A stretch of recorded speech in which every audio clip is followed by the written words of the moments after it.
पूज्य मालिक को कोटि कोटि प्रणाम और सभी भाई बहनों को नमस्कार। जिस तरह से हम ध्यान में एकदम तो नहीं बैठते, लेकिन धीरे धीरे गहरे होते जाते हैं, इसी तरह से हमने देखा है हर एक लेख में यही है कि शुरुआत में तो हम कुछ बातें कम समझ में आती हैं, लेकिन जैसे जैसे हम लेख को आगे पढ़ते जाते हैं तो उसमें बहुत ही अच्छी और गहरी बातें लिखी होती हैं। इसलिए शुरुआत में ही आप ये मत सोचो कि कुछ खास नहीं है और इसको सुनना बंद कर दो, आप पूरा सुन के देखिए इसको। तो चलिए शुरू करते हैं। बाबूजी का लेख है, ईश्वर साक्षात्कार एक व्यावहारिक साधना है जिसके लिए क्रियात्मक अनुभव द्वारा प्रत्यक्ष दर्शन अत्यंत आवश्यक है। साधना के लिए आवश्यक बताए गए कड़े नियम आजकल लोगों के सामान्य दैनिक जीवन के लिए बहुत कठिन हैं। वे व्यवहारिक नहीं होते। आज दुनिया को वैज्ञानिक पद्धति पर आधारित एक ऐसी कुशल साधना की ज़रूरत है जो हमारे सामान्य जीवन के साथ साथ कदम मिलाकर चल सके। हमारे पूज्य गुरुदेव ने इन सब कठिनाइयों एवं मनुष्य की सब शारीरिक एवं मानसिक दुर्बलताओं तथा छोटी सी आयु को ध्यान में रखते हुए बड़ी कृपा करके एक अत्यंत सरल रास्ता बताया है। इसके द्वारा कम से कम समय में बिना अनावश्यक परिश्रम या कष्ट किए पूर्ण एवं निश्चित सफलता प्राप्त हो सकती है।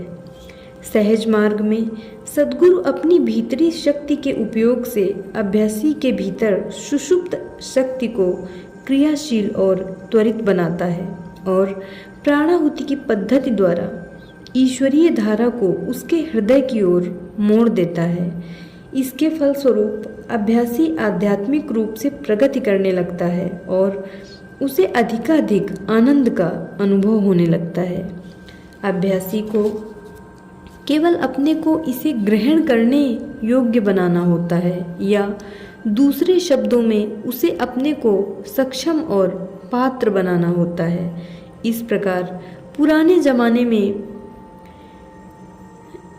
जिसके लिए युगों युगों का लगातार परिश्रम तथा कठिनाइयाँ झेलना आवश्यक होता था, वह अब बड़ी आसानी से बहुत कम समय में नहीं के बराबर श्रम द्वारा साध्य हो सकता है। पर यह सब कुछ बिल्कुल क्रियात्मक है और किसी भी प्रकार शब्दों द्वारा बताया नहीं जा सकता। केवल व्यावहारिक अनुभूति से ही इसके गुण जाने जा सकते हैं। इस पद्धति की एक आश्चर्यजनक बात यह है कि इसमें दीक्षित शिक्षक प्राणाहुति के द्वारा अभ्यासी को ऐसे उच्च स्तर का अनुभव करा सकता है जहां वह स्वयं भी नहीं पहुंचा। कारण यह है कि वास्तव में शिक्षक अभ्यासी को प्राणाहुति द्वारा अपनी ओर से कुछ भी प्रदान नहीं करता, बल्कि सब कुछ सद्गुरु स्वयं ही शिक्षक के माध्यम द्वारा करता है। इसलिए शिक्षक की व्यक्तिगत सीमाओं का अभ्यासी पर कोई असर नहीं पड़ता और जो प्राणाहुति बाह्य दृष्टि से उससे आती हुई सी लगती है, वह वास्तव में अनंत से ही आती है। केवल शिक्षक की विचार शक्ति जरूर इतनी पर्याप्त विकसित होनी चाहिए कि वह प्रवाह को अभ्यासी की ओर मुड़ा सके। दूसरी महत्वपूर्ण ध्यान में रखने की बात है कि नैतिक अनुशासन, जिसके विषय में हर व्यक्ति को विशेष रूप से बहुत सतर्क रहना चाहिए। उसे कभी कोई ऐसा काम नहीं करना चाहिए जिससे स्वयं उसकी या उसकी संस्था का दुर्नाम हो। उसका अपना रहन सहन और दूसरों के साथ बर्ताव सादगीपूर्ण, निराभिमानी और मित्रता का होना चाहिए तथा औरों के प्रति प्रेम और सहानुभूति की भावना से प्रेरित होना चाहिए। इससे उसको स्वयं भी संतोष और शांति लाभ होगा। व्यक्ति को हमेशा ईश्वर की याद करते हुए सरल और पवित्र जीवन बिताते हुए अपनी गृहस्थी के सब दायित्वों को अच्छी तरह निभाना चाहिए। सांसारिक कर्तव्यों की एकदम उपेक्षा करके घर छोड़कर भाग निकलना और निरुद्देश्य भटकते रहना बिल्कुल भी न्याय संगत नहीं है। वास्तव में ऐसे तथाकथित वैराग्य की स्थिति में भी व्यक्ति का सांसारिक भावनाओं से मुक्त होना असंभव होता है। अगर ईश्वर की उपेक्षा करने वाला गृहस्थ ईश्वर को धोखा देने वाला कहा जा सकता है, तो ऐसा तथाकथित वैरागी तो उससे भी बड़ा पापी सिद्ध होगा। संत कबीर ने बहुत ठीक कहा है, ईश्वर ब्रह्मचारी से 20 कदम दूर रहता है और सन्यासी से 30 कदम, परंतु वह उस गृहस्थ के भीतर निवास करता है जो उसका अपने हृदय में स्वागत करता है। हमें सचमुच हमेशा ईश्वर के साथ एवं ईश्वर के भीतर ही रहने का तथा एक क्षण के लिए भी उससे विलग न होने का ही प्रयत्न करना चाहिए। जब हम उस दशा तक पहुंच जाते हैं तब हम में हमेशा वैराग्य की स्थिति बनी रहने लगती है। इस प्रकार ईश्वर के साथ जुड़ जाने से संसार से अपने आप विरक्ति होने लगती है और वही सच्चा वैराग्य है। कुछ लोग मानने लगते हैं कि इस पद्धति में बताई हुई क्रियाएं करते रहना ही अंतिम लक्ष्य की प्राप्ति के लिए पर्याप्त है, पर वास्तव में ऐसा नहीं है। सहज मार्ग पद्धति में साधना के बारे में बतलाते हुए मैं इसके असली तत्व की ओर आपका ध्यान आकर्षित करना बहुत जरूरी समझता हूँ। अभ्यासी को चाहिए कि उसका ध्यान केवल उसके बाह्य रूपों पर ही अटका न रहे। दुर्भाग्यवश लोगों की दृष्टि केवल औपचारिक नियमों और क्रियाओं तक ही जाती है और उसकी असली आत्मा की उपेक्षा कर दी जाती है। इस साधना में हालांकि आध्यात्मिक प्रशिक्षण प्राणाहुति के द्वारा दिया जाता है, फिर भी सबसे अधिक महत्व की और आवश्यक वस्तु अभ्यासी को स्वयं अपने में पैदा करनी होती है। वह है प्रेम और लगाव, जो अभ्यास के बराबर पूरक बने रहने चाहिए। राजयोग में यह तत्व भगवान कृष्ण ने अभ्यासी की प्रगति में तेजी लाने के उद्देश्य से प्रविष्ट किया था। प्रेम उत्पन्न करने का एकमात्र उपाय है सतत स्मरण। अपना दिन प्रतिदिन का काम करते समय यही सोचिए कि वह आप ईश्वर आज्ञा समझकर कर रहे हैं, इसलिए वह आपके कर्तव्य का भाग है।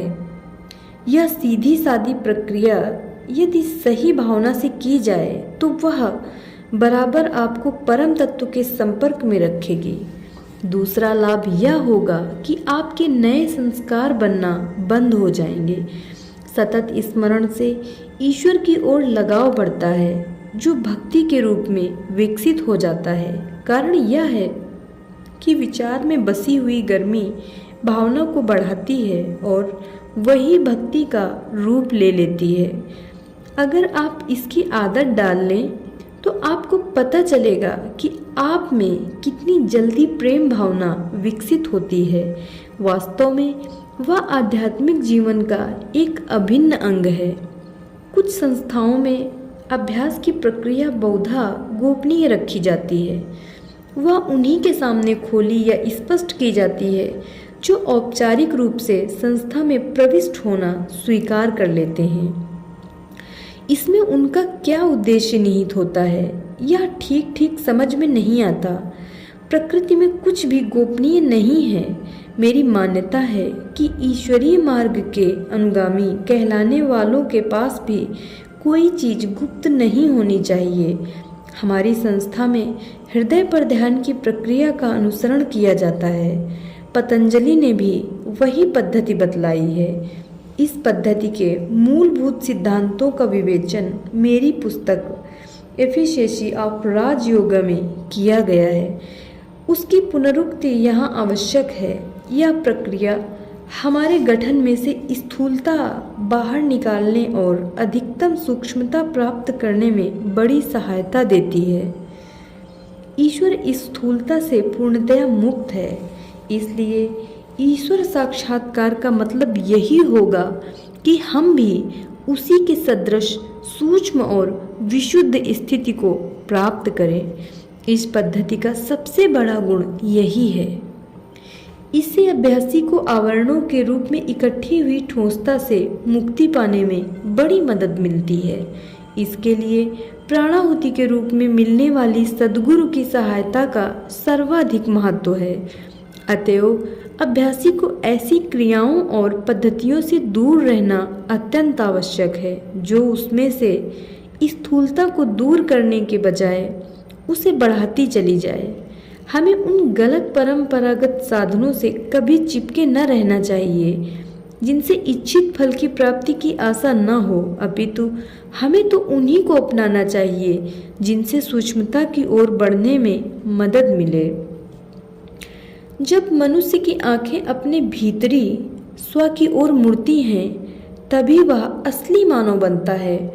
इसी में असलियत की वास्तविक खोज निहित है। जो इससे जुड़ जाता है वह ऐसे क्षेत्र में अपना पग जमा लेता है जहाँ से हर चीज अपने आप उतरी थी। दूसरे शब्दों में वह अपना संबंध असल स्रोत से जोड़ लेता है। उसके बाद केवल उस स्थिति का विस्तार बाकी रह जाता है जिसके लिए निर्धारित अभ्यास पर्याप्त है। मैं सबसे सरल उपाय बताता हूँ, फिर भी लोग उसकी ओर कुछ ध्यान नहीं देते। कारण संभवतः यही हो सकता है कि उनमें सच्ची लगन या चाह नहीं है। जब लगन उत्पन्न हो जाती है तब लक्ष्य की प्राप्ति में बिल्कुल समय नहीं लगता।